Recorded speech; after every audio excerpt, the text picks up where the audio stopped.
The Hour of Letdown by E.B. White.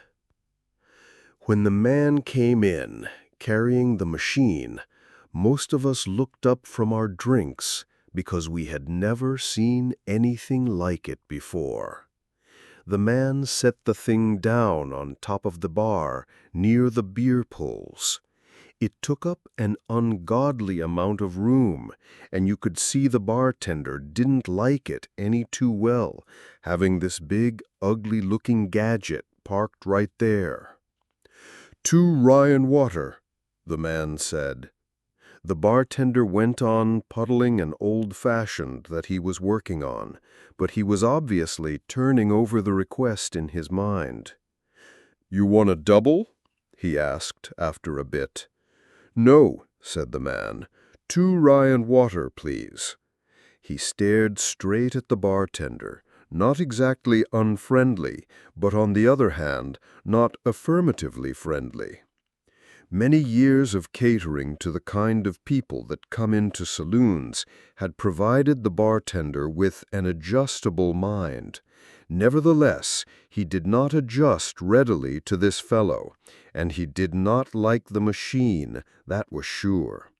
He picked up a live cigarette that was idling on the edge of the cash register, took a drag out of it, and returned it thoughtfully. Then he poured 2 shots of rye whiskey, drew 2 glasses of water, and shoved the drinks in front of the man. People were watching. When something a little out of the ordinary takes place at a bar, the sense of it spreads quickly all along the line and pulls the customers together. The man gave no sign of being the center of attraction. He laid a $5 bill down on the bar. Then he drank one of the ryes and chased it with water. He picked up the other rye, opened a small vent in the machine, it was like an oil cup, and poured the whiskey in, and then poured the water in. The bartender watched grimly. "Not funny," he said in an even voice, "and furthermore, your companion takes up too much room. Why don't you put it over on that bench by the door? Make more room here." "There's plenty of room for everyone here," replied the man. "I ain't amused," said the bartender. "Put the goddamn thing over near the door like I say. Nobody will touch it." The man smiled. "You should have seen it this afternoon. It was magnificent. Today was the 3rd day of the tournament. Imagine it, 3 days of continuous brain work, and against the top players of the country, too. Early in the game, it gained an advantage. Then for 2 hours, it exploited the advantage brilliantly, ending with the opponent's king backed in a corner.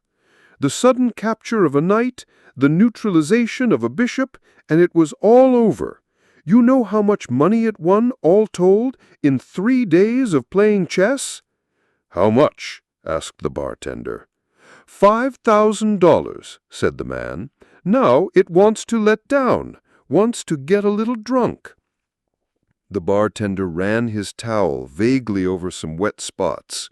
"Take it somewheres else and get it drunk there," he said firmly. "I got enough troubles." The man shook his head and smiled. "No, we like it here."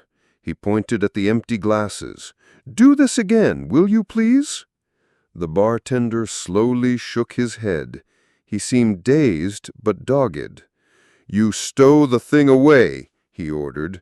"I'm not ladling out whiskey for jokesmiths." Jokesmiths. The word is jokesmiths. A few feet down the bar, a customer who was on his 3rd highball seemed ready to participate in this conversation to which we had all been listening so attentively. He was a middle-aged man. His necktie was pulled down away from his collar, and he had eased the collar by unbuttoning it.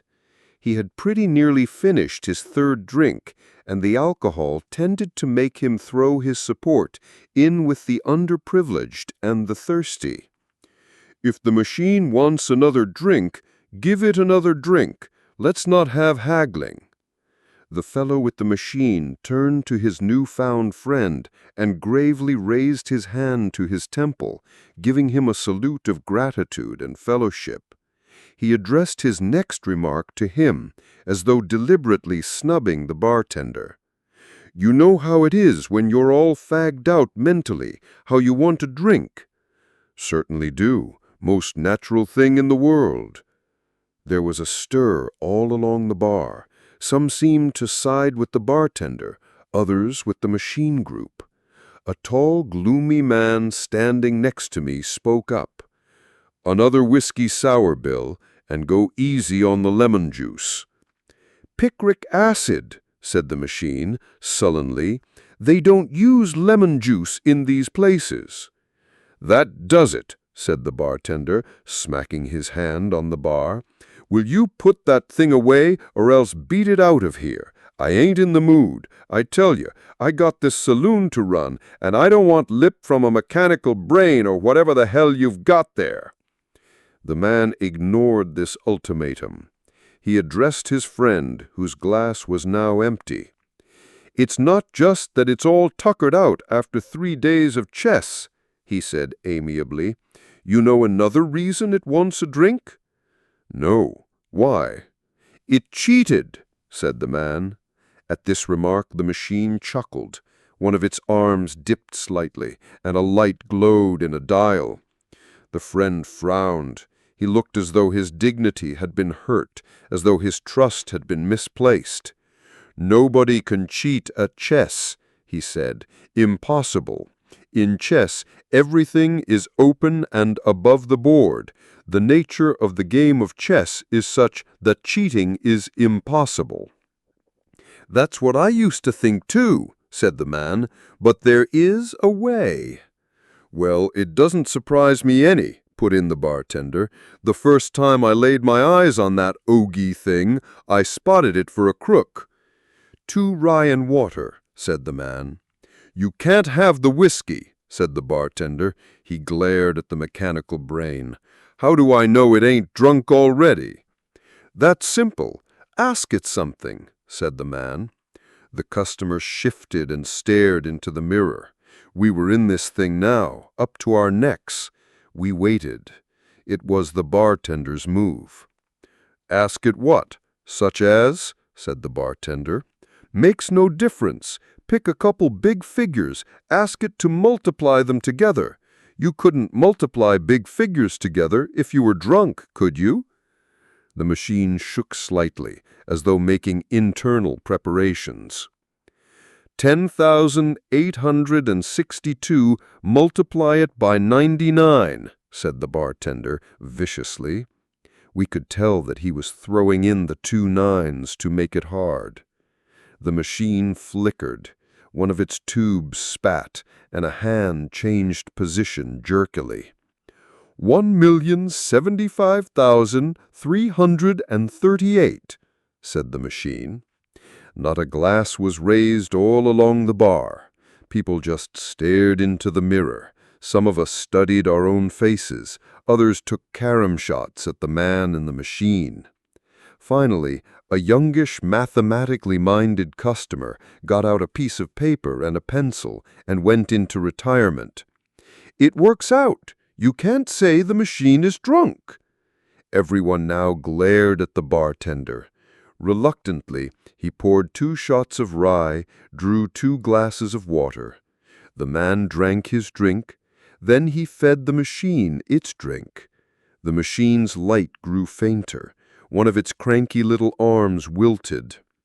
For a while, the saloon simmered along like a ship at sea in calm weather. Every one of us seemed to be trying to digest the situation with the help of liquor. Quite a few glasses were refilled. Most of us sought help in the mirror, the court of last appeal. The fellow with the unbuttoned collar settled his score. He walked stiffly over and stood between the man and the machine. He put one arm around the man, the other around the machine. "Let's get out of here and go to a good place," he said. The machine glowed slightly. It seemed to be a little drunk now. "All right," said the man. "That suits me fine. I've got my car outside." He settled for the drinks and put down a tip. Quietly and a trifle uncertainly, he tucked the machine under his arm, and he and his companion of the night walked to the door and out into the street. The bartender stared fixedly, then resumed his light housekeeping. "So he's got his car outside," he said with heavy sarcasm. "Now isn't that nice?" A customer at the end of the bar near the door left his drink, stepped to the window, parted the curtains, and looked out. He watched for a moment, then returned to his place and addressed the bartender. "It's even nicer than you think," he said. "It's a Cadillac, and which one of the three of them do you think is doing the driving?"